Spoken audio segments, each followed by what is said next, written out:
Good morning. I'm back. I think it's almost afternoon. It is. Wow. You know, when I used to go to the field in the military, which is our way of saying, let me get this camera straight, going out on maneuvers or training or going on an operation or whatever, we typically wore Army clothes, right? This is now kind of like the Army clothes pattern. And when I would come back, uh, I would just want to wear nothing but blue. I'm so tired of the green and the brown and the black. Give me some blue. So I've been out in the field for the last 5 days with the End Times Defensive Patrolling course. It went well. I have some video. I need to do a little minor editing on it, and to do that, I need to have more time than I do right now, and probably more electricity, because as you can see behind me, it's cloudy. Might do that later on today. But you'll be seeing some video come out on that. I'll put up a little bit of video on YouTube, but I'll put the cool video up here on Patreon. That's right, for you Vikings. Speaking of which, one of the Vikings here on Patreon, suffered a heart attack almost a week ago. I just found out about it today. And so for those of you of a praying mind, if you could lift him and his wife and people up, the people surrounding him, lift them up in prayer. That would be good. For those of you who don't pray, well wishes would be good. I'm not going to give the name or who it is because I'm not sure they want that out. And if they do, they can respond here. But they're Vikings and they're friends, personal friends of mine. And so, don't know where that's going with me. Maybe taking a trip out there to see them soon. May not be. Don't know what they want yet. But the patrolling course was good. We had 18 people start. About 5 dropped out right from the beginning. Didn't show for one reason or another. And then 3 people didn't make it through the course. Had to drop out. And so I guess it was tough. 3 out of 18, that's a pretty high attrition rate for a civilian course. And it was not my intent. It was not my intent to make this course so hard that people couldn't make it. But the bottom line is patrolling requires going out there with your rifle and your gear, right? And walking around. And that's harder than you think it is. The people who are here know this, but some people out there in YouTube land don't know it. There's a world of difference between putting on all your cool kit that you bought and standing around taking pictures of it in your living room, or worse, your bedroom, and posting them on the internet, and actually putting it on and going out here and rolling around in the dirt and the grime and the wet. It rained, it snowed, it sleeted. The sun came out like twice, I think, for periods of time. I picked this time to do the course because it's a full moon, and I figured it would be easier for us to see at night. Most nights it was cloudy. So, you do what you can. But the students learned, and I know they learned because I know how they were at the beginning of the course, and at the end of 5 days when we were doing other things, I watched them and observed them, and they were so much better. And so I'm happy about that. They came here with an attitude of wanting to learn. And I guess I can talk more about that later. But right now, I'm tired. I bet you they're tired too. Not a lot of sleep for the second night out, and then, the first night, not a lot of sleep at all, quite frankly. I tried to give them good sleep the night before they left, even though we had training the following morning. Finished up yesterday around noon, and we had some pretty good training that morning. But I tried to give them good sleep the night before because we had people drive out here from Southern California. We had people from Charleston, South Carolina, Tejas, all over the place coming. And so they had long drives back, like multiple day drives back. But you know what? They're all going back with the knowledge and the ability to train others, which is what I encourage them to do. One guy who I feel like, wow, it wasn't excuse me, I have something in my eye. I just haven't slept for so long. One man came out and he gave me a compliment without maybe meaning to make it a compliment, but I took it as such, and I'm like, wow, that was not one of the purposes of this course, but awesome. And he said, and he was, because I talked to him about his personal preparations, he's a lone wolf prepper, right? You know what that is, right? I need more coffee. You'll excuse me. As you can imagine, in Southern California, everything you want to do as a prepper is disallowed or frowned upon, right? And so he was making his own way as a lone wolf prepper, and he thought, yep, that's what he was going to do. And then he was 2 days into this course, and like the big light bulb went off in his head. Yeah, you can't do this by yourself. You need people. And I think the people here realized how much more effective we are with people. And it's not just people, it's trained people. Trained people who get along. You know, we formed teams. One more sip. We formed teams in this course.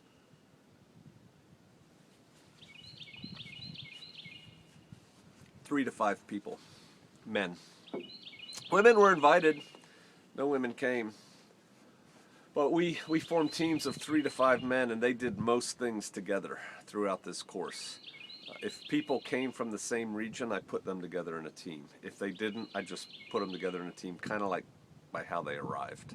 But the purpose was to learn how to work with other people, because you could be stronger than me, but I could need less sleep than you, or you know, whatever. We all have pluses and minuses, and when you put a team together, that those people learn how to kludge and make the best out of our pluses and minimize our minuses as a group. And I saw that starting to work, right? I saw the teams working together, and that made me happy.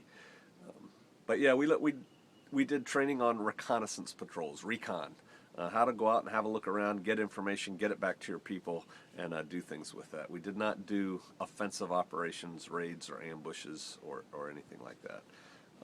Some of the people are Patreons, Vikings, some are not, and probably on both sets of videos when I put them up, you'll get some comments from them on what they thought of the training, and I look forward to that also.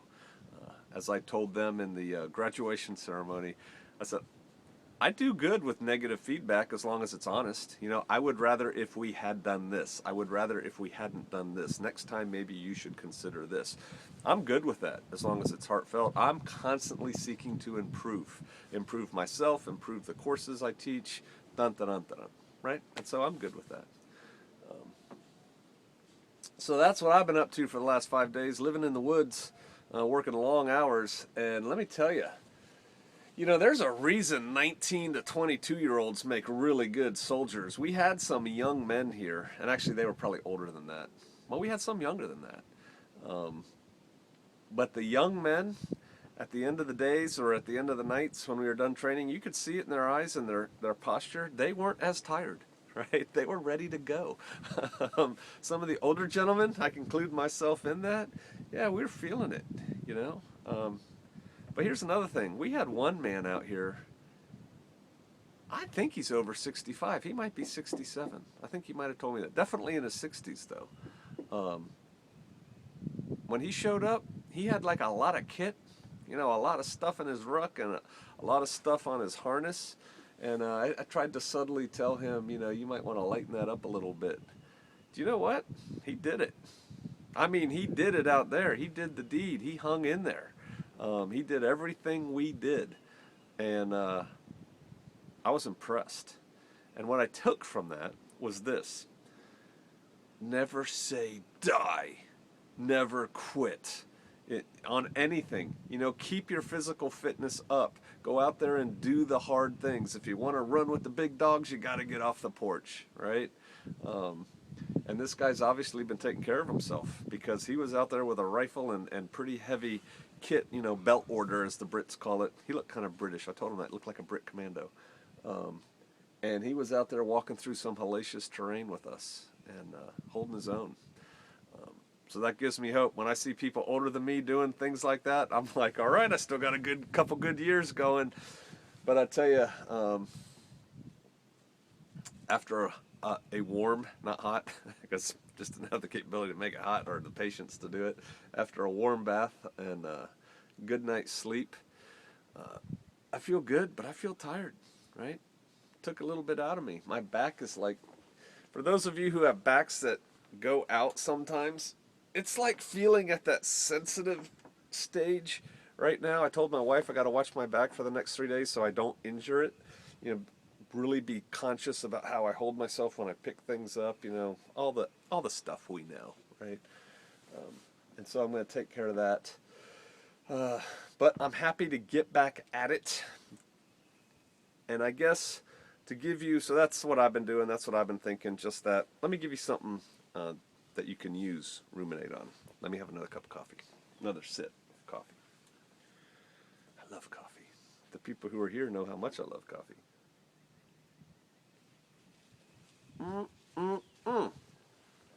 Okay. Korea. Granted, I have been away from the top secret, reports on North Korea for quite some time. Years. But the Hermit Kingdom doesn't change that much. We are changing our policy, and what does that mean for war? What does that mean for you? All right? As you know, North Korea fired a salvo of missiles into the Japanese exclusive economic zone last week, I guess, before I started this course. I've been in a news funk. I haven't seen any news until this morning for the last 6 days, 7 days. And so people reacted to that. It's my dog's walking around out there. And then I read this morning, Tillerson, now, when you are a national level person, when you are a Secretary of State or a President or a Foreign Minister, words have meanings, and they know that, right? They know that words have meanings. You and I talking, and I don't deeply consider the words that I'm going to say before I shoot these videos. I just say them, which is why sometimes I get in a little bit of trouble. People are like, well, you said blah, blah. Yeah, well, that's not really what I meant. But when you're at that level and you're giving official speeches, words have meanings, and they know that. And so I guess Obama coined the term strategic patience. I think that's what he called it with North Korea. It's like, hey, we're just going to take a wait-and-see attitude with North Korea. We're going to put some pressure on them because we don't want them to become a nuclear power. I submit to you they probably already are a nuclear power. And so we don't want them to become nuclearly aggressive. And so, strategic patience, I think, is what Obama called it. Which was not a horrible policy. Don't get me wrong. This is not a slamming Obama thing. But Tillerson, after this latest provocation, and it was a provocation by North Korea, not only did they fire a bunch of missiles kind of nearly simultaneously, what we figured out, according to the news reports, and I think they're right, is what they were practicing was salvo firing ballistic missiles. And salvo firing is designed to, we've got all these missiles, we're going to shoot them all at once, or we're going to overwhelm the missile defense system of Japan or South Korea or the ships that we're shooting at. And so we'll fire a whole bunch at once. And there's coordination that takes place. It's not just as easy as going, ready, you three guys ready to fire, fire. I mean, I'm not a missileer, but it's harder. And so we're like, yeah, and then we figured out, wow, they're going to try and hit our bases with missiles. I don't think this was a news flash to anyone. But anyway, what Tillerson said is the time for strategic patience is over. We're done being patient with you, North Korea. That's a harsh statement from a Secretary of State or from a foreign minister. Those words have meaning. The other thing he said was that military actions are not off the table. That message was designed for two audiences, North Korea and the West. It's like a warning order. When they say they're not off the table, that means they're thinking about them. Now, we've been planning war with North Korea since the armistice was signed in 50, I think is what it was, 1950. So, they constantly have war plans for fighting North Korea. And so it's never really off the table. And so by saying that military options are not off the table, that's like, hey, we are actively considering military options, preemptive strikes on North Korea.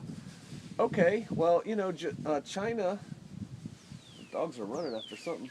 China is all up in arms and angry with us and South Korea because we're getting ready to set up the theater high altitude anti-missile defense system or something like that, THAAD, in Korea. And they don't want that because that would affect their missiles too that were aimed at that region in case war came between them and the West, right? And they want to protect themselves, and so they're not liking that. But we're like, hey, we've got to do it because North Korea is showing that they might shoot missiles, and we got to have a way to shoot them down, right? And China's, well, yeah, I get that, but blah blah blah.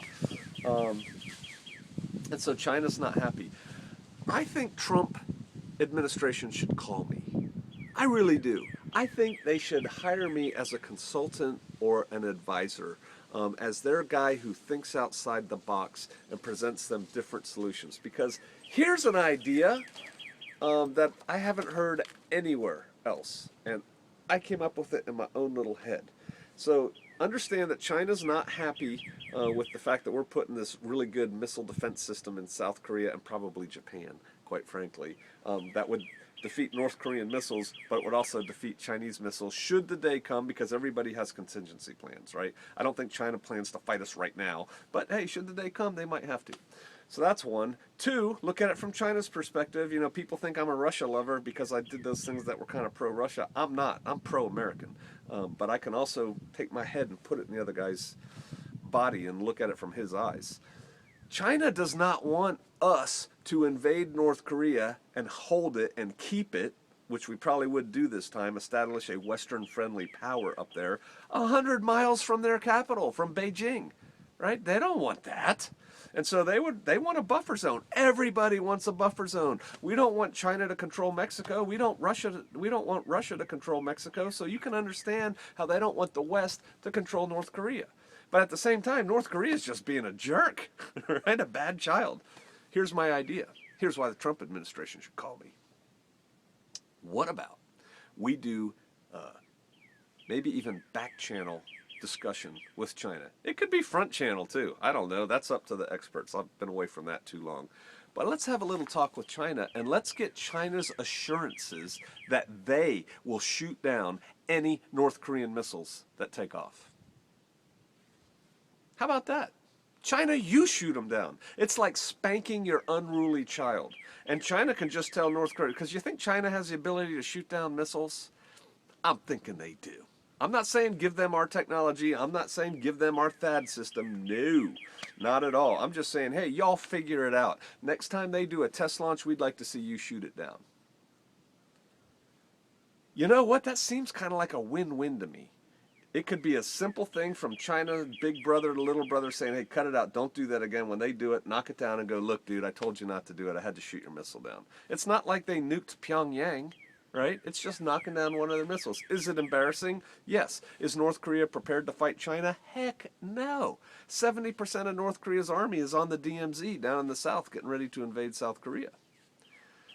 I think that's a pretty smart idea. Let's get China to spank them. And then you tell China, if you spank them, we won't have to. There's no threat of us coming into your buffer country. Take care of your buffer country, China. All right. What about war with Korea? What's Korea going to do? I read a report today on Drudge. It was on Drudge Report, and then it went somewhere else, and I'd love to give it credit. ABC News or something. I don't know. But they talked to a guy, a senior analyst. I was a senior analyst. They talked to a senior analyst from Stratfor. Stratfor is a pretty good organization. They hire a lot of former CIA, DIA people to work there. And this guy gave his analysis of what would happen if, how we would do a preemptive strike, and what would happen, what would result from that. It's kind of like War Game did on paper, right? I believe this guy, this senior analyst at Stratfor, probably knows what he's talking about. But man, he was wrong. Wrong! On at least 3 things. Big things. And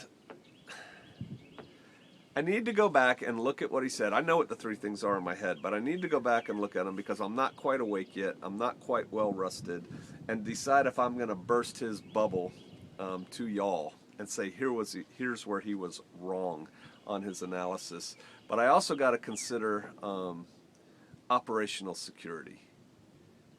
because the things I know, I don't think are secret or top secret or anything like that, and they're probably well known enough to people to consider as contingencies that he's not considering. But I need to make sure, and so my brain is a little bit foggy right now. So before I blat out on video, I'm going to go back and look at it and think about it, where he was wrong. But you can find that report on Drudge Report, and there's like 3 things about North Korea on there right now, and one of them references this guy. He's got a weird name. It almost looks like he transposed the letters of his first and last name, but from Stratfor, and you can read what he said was going to happen and how it was going to go down. Yeah, not exactly. But if we hit North Korea, unless we actually do have the ability for shock and awe, because I was kind of bored at our shock and awe against Iraq when we said we were going to give them shock and awe. I didn't find it very shocking or very awe-inspiring. Unless we actually do have the ability or the will, the national political will to shock and awe North Korea, to boom, boom, boom, North Korea, I think they will strike back. I think they've got this chip on their shoulder, and if you knock it off, even though you're bigger and badder and meaner than them, they just feel like they gotta fight. And when they fight, they will inflict damage. They will not win. They will not lob nukes into your city, unless you're living in Seoul right now. But it's going to be felt.